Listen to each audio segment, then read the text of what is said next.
With the 14-day ceasefire set to expire soon, U.S. President Donald Trump says the chances of extending it beyond Wednesday evening are very small. He offered mixed messages, saying he was in no rush to end the conflict, but also expressing confidence that further negotiations with Iran will soon take place in Pakistan. Meanwhile, Iran has yet to make a final decision on whether to take part in a new round of peace talks with the U.S. and Pakistan. But a senior Iranian official has reportedly said that discussions are being considered to help end a U.S. blockade of Iranian ports, a key obstacle to renewed negotiations. South Korea's President Lee Jae-myung met with India's Prime Minister Narendra Modi and agreed to strengthen cooperation on stable supply of energy resources and naphtha amid increasing global uncertainties. Conflicting signals from both Washington and Tehran are casting doubt over last-ditch diplomatic efforts to avert a wider conflict as the deadline for the ceasefire approaches. Our Muniran starts us off. With the two-week ceasefire between the United States and Iran set to expire Wednesday evening, diplomatic hopes are pinned on a second round of peace talks in Islamabad, Pakistan, seen by many as the final opportunity to prevent a return to a full-scale war. Throughout Monday, however, U.S. President Donald Trump delivered a series of conflicting updates on the talks. In an interview with the New York Post, he claimed Vice President J.D. Vance was already on his way to Pakistan, but U.S. officials later clarified that Vance remained in Washington and is expected to depart Tuesday. Speaking to Bloomberg News, Trump also hardened his stance, saying the chances of extending the ceasefire beyond Wednesday evening are very small. While expressing optimism on social media that a deal could come quickly, he warned that lots of bombs would follow if no agreement is reached. At the center of the standoff is the Strait of Hormuz.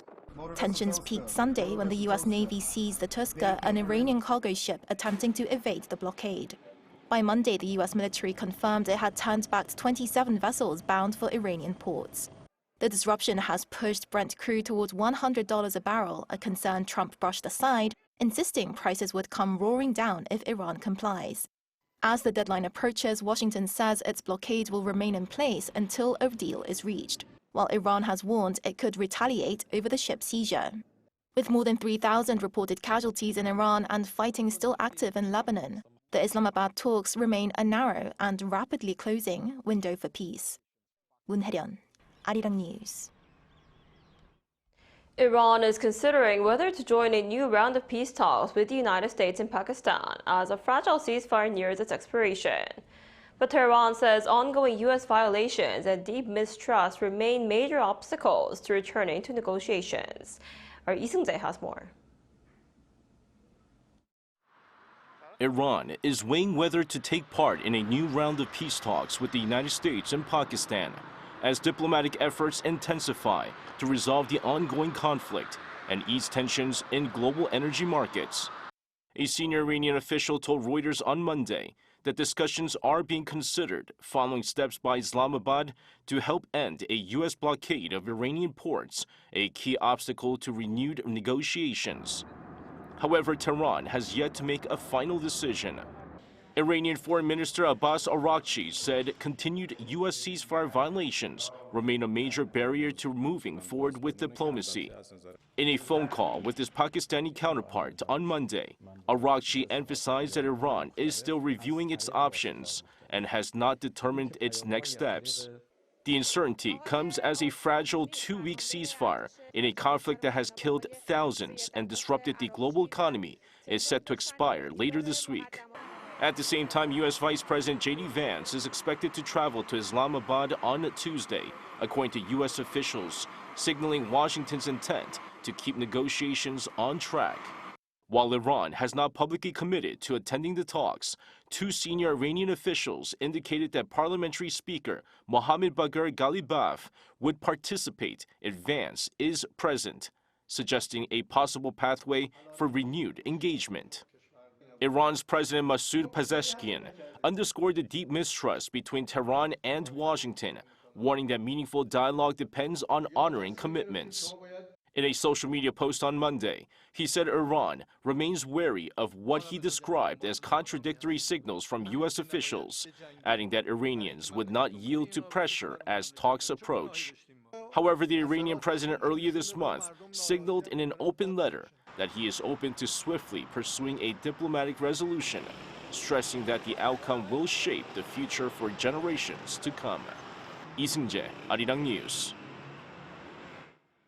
Over in New Delhi, President Lee Jae-myung has met with Prime Minister Narendra Modi and discussed cooperation on supplies of energy resources and naphtha amid increasing global uncertainties. Our Yoon Jung-min is traveling with the president and files this report from New Delhi. The South Korean first couple were given a grand welcome by Indian Prime Minister Narendra Modi and President Draupadi Murmu. South Korea's President Lee Jae-myung and his Indian counterpart Modi stressed the importance of bilateral cooperation during these turbulent times.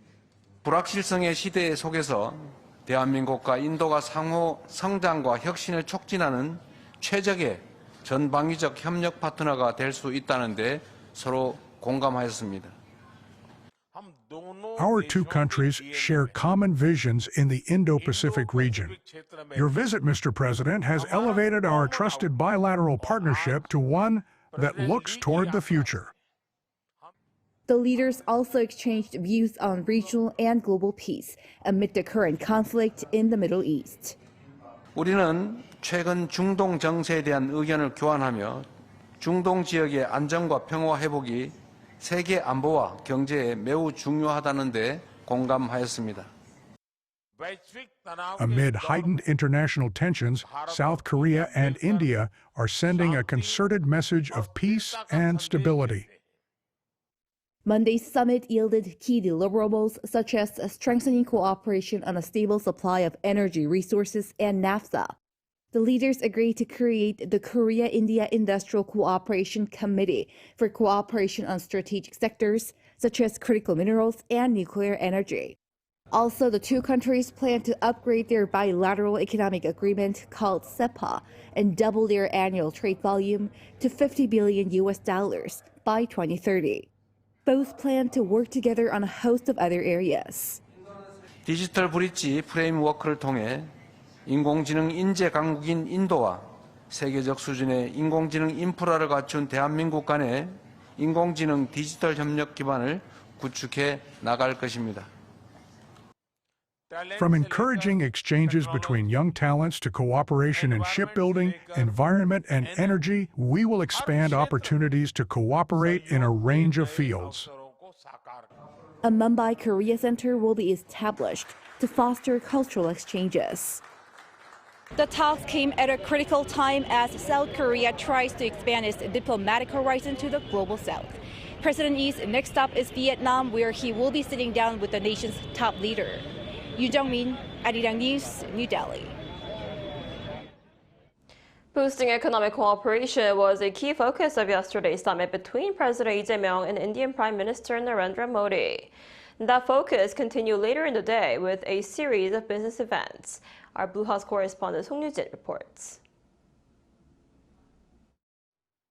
President Lee Jae-myung, Prime Minister Narendra Modi, and Samsung Electronics Chairman Lee Jae-yong all in one frame. The selfie taken with the Galaxy Z Flip 7 made at Samsung's Noida factory in India has drawn attention as a snapshot of the growing economic partnership between South Korea and India. A business delegation of around 200 people accompanied President Lee's state visit to India. The strong focus on business even reshaped diplomatic protocol.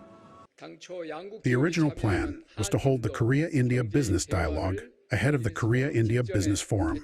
But Prime Minister Modi proposed that business leaders join his lunch with President Xi, and we accepted.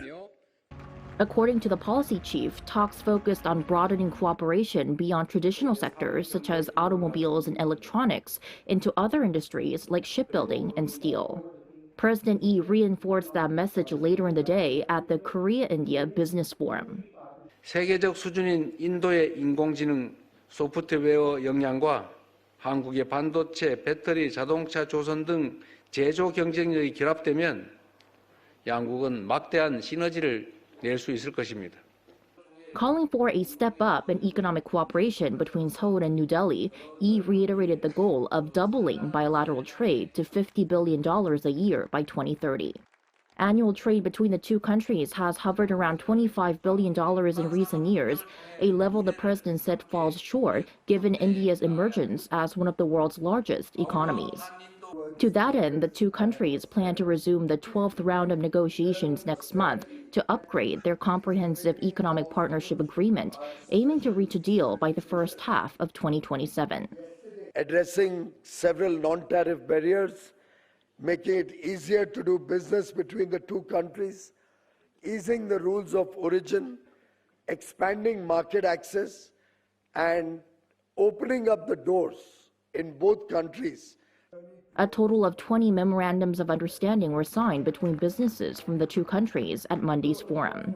One of the key deals involves HD Korea Shipbuilding and Offshore Engineering developing a new shipyard in India. 송유진, Arirang News.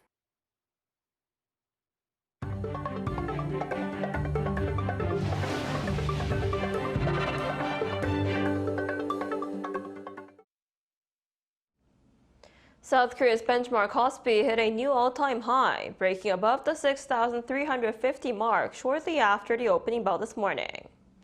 The index opened 1.34% higher from the previous session and surpassed 6,355 within about 10 minutes. That took the index above its previous intraday high of 6,347, set roughly 2 months ago before the start of the U.S.-Iran war. Large caps led the gains, with Samsung Electronics and SK hynix up around 2% and 4% respectively when the new record was set. The Kosdaq also opened up about 1%, while the Korean won strengthened, with the dollar slipping to the 1,471 range at the open. And South Korea's newly appointed Bank of Korea Governor Shin Yeon-song says the central bank will implement a flexible monetary policy to combat growing economic uncertainties. In his inaugural address on Tuesday, the new governor emphasized that the domestic economy faces dual pressures of inflation and slowing growth, exacerbated by the Middle East conflict and volatile global oil prices. He outlined 4 core objectives for his 4-year term: stabilizing prices and financial markets, expanding financial monitoring into non-bank sectors, internationalizing the Korean won through a 24-hour foreign exchange market, and taking an active role in national structural reforms.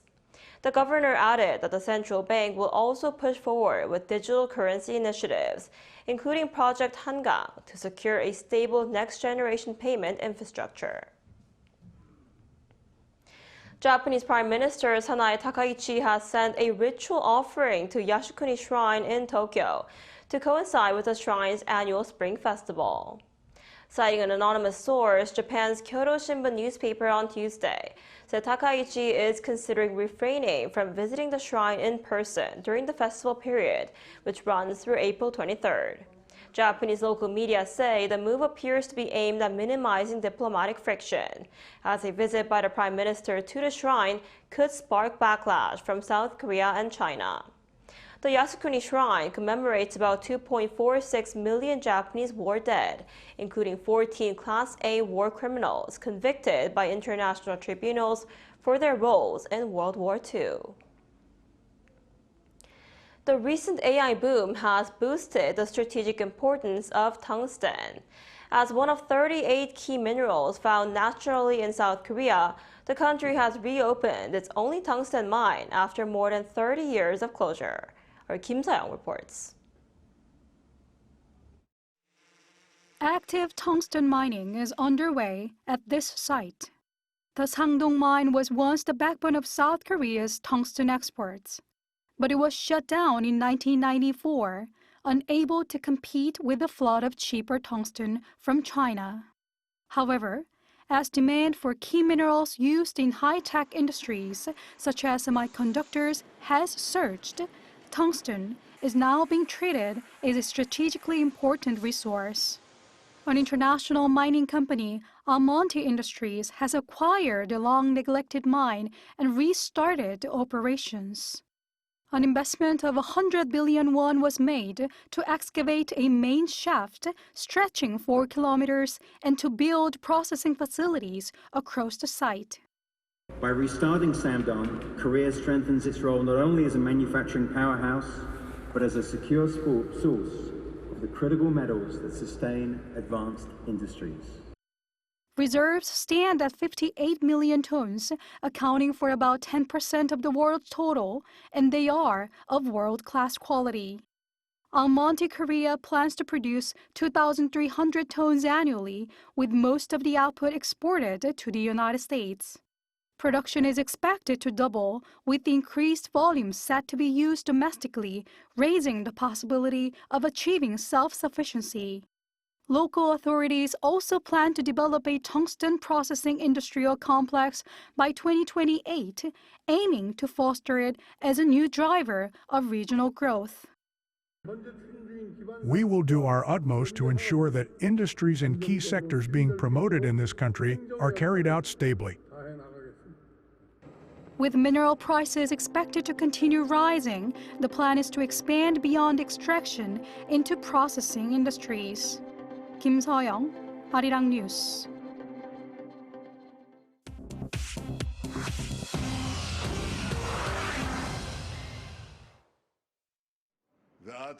This is The World Now, bringing you everything you need to know from around the globe.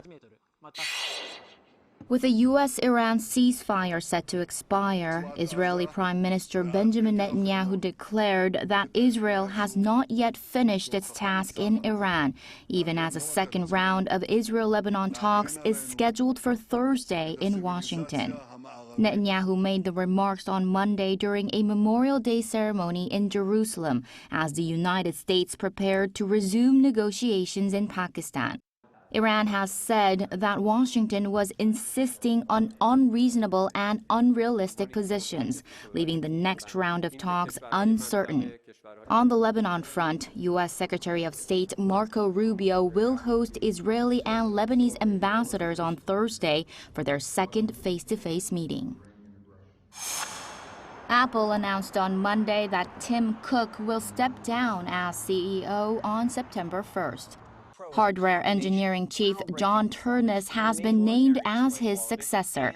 Under Cook's 15-year reign, Apple has grown from a $350 billion company into a $4 trillion global powerhouse. Its annual revenue has nearly quadrupled, and its stock has soared more than 20-fold. Turnus, 50, is the same age Cook was when he took over from Steve Jobs. He joined Apple in 2001 and has driven the development of the Mac, iPad, AirPods, and the recently launched iPhone Air. Tim Cook will move into the role of executive chairman and continue his engaging with policymakers.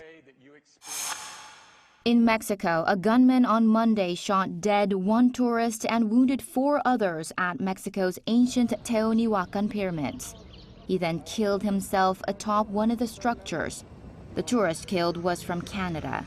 Mexican President Claudia Sheinbaum said she contacted the Canadian embassy directly. 2 of the wounded were Colombian, 1 Canadian, and 1 Russian. The incident comes as Mexico prepares to co-host the 2026 FIFA World Cup, with global scrutiny focused on tourist security. Japan has warned of a heightened risk of a mega quake in the coming days after a magnitude 7.7 earthquake struck off Japan's northeastern coast on Monday afternoon. Officials put the probability of a magnitude 8 or stronger quake at roughly 10 times the normal level for the coming week. Monday's earthquake triggered tsunami warnings and evacuation orders for thousands of coastal residents before authorities downgraded the warning. Tsunami waves of up to 80 centimeters were detected, but no immediate casualties or major damage were reported. Chu Ji-hyun, Arirang News.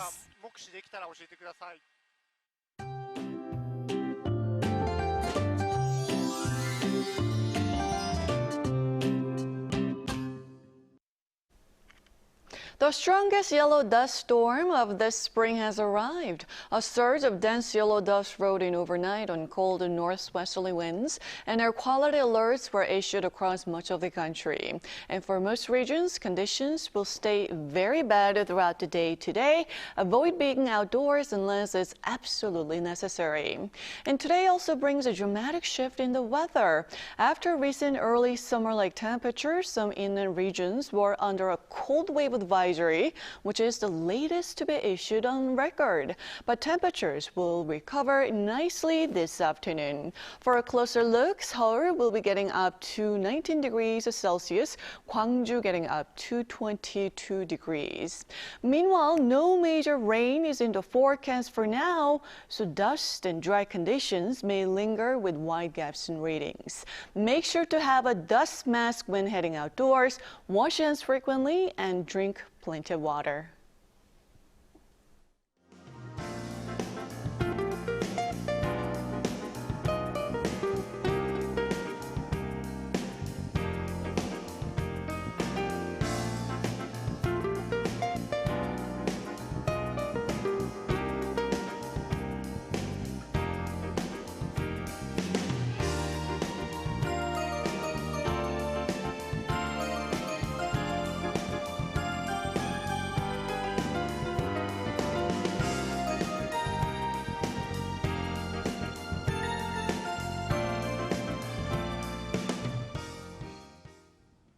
That's all we have for today's noon edition of Arirang News. Thank you for watching. We'll be back at 5 p.m. Korea time. Stay tuned.